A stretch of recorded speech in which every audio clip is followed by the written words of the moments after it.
दोस्तों, अल्हम्दुलिल्लाह मुफ्ती साहब का जेल से बाहर आने के बाद पहला वीडियो सामने आ चुका है, जो इस वक्त आप अपनी स्क्रीन पर देख रहे हैं। जेल से रिहा होने के बाद मुफ्ती सलमान अजहरी साहब के साथ क्या क्या हुआ, इस वक्त वह किस हाल में है और कहां है मुफ्ती साहब। जेल से रिहा होने के बाद सबसे पहले हुबली पहुंचे, जो कि कर्नाटक में है, जहां के वह रहने वाले हैं। और जेल से बाहर आने के बाद वह सबसे पहले मुफ्ती साहब अपनी मां से मिलने पहुंचे।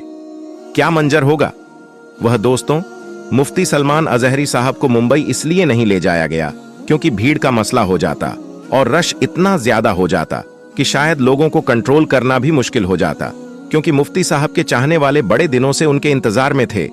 मुफ्ती साहब की रिहाई आज सुबह ही हो गई थी, लेकिन इस खबर को ज्यादा फैलाया नहीं गया। हत्ता कि एयरपोर्ट पर भी किसी मीडिया को फोटो लेने की परमिशन नहीं दी गई।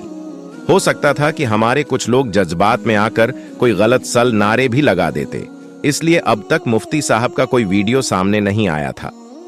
मुफ्ती साहब सुबह सही सलामत अपने घर हुबली अपनी मां के पास पहुंच गए हैं और उनके करीबी दोस्त का कहना है, जो उस वक्त उनके साथ थे, कि मुफ्ती साहब का अब जल्द ही एक पूरा बयान सामने आएगी, जिसमें अब तक जो जो उनके साथ हुआ, जेल में क्या क्या हुआ और अपनी पूरी कहानी वह इसी बयान में दुनिया के सामने रखेंगे कि किस तरह 10 महीने तक झूठे केस में फंसाकर मुफ्ती साहब को जेल में बंद रखा, जिसको हेड स्पीच का मामला बनाकर पूरे हिंदुस्तान में शोर शराबा मचाया गया। लेकिन जब मामला सुप्रीम कोर्ट तक पहुंचा तो गुजरात पुलिस के पास कोई एविडेंस, कोई दलील नहीं थी।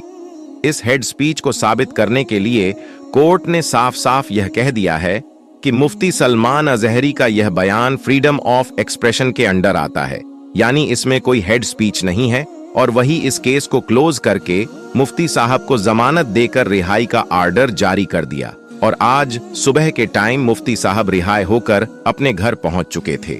यह बहुत बड़ी खबर है इस वक्त की हर मुफ्ती साहब के चाहने वाले के लिए। इसको ज्यादा से ज्यादा अपने अपने दोस्तों, रिश्तेदारों तक शेयर जरूर करें। इस पर ज्यादा से ज्यादा आप लोग शेयर जरूर कीजिए।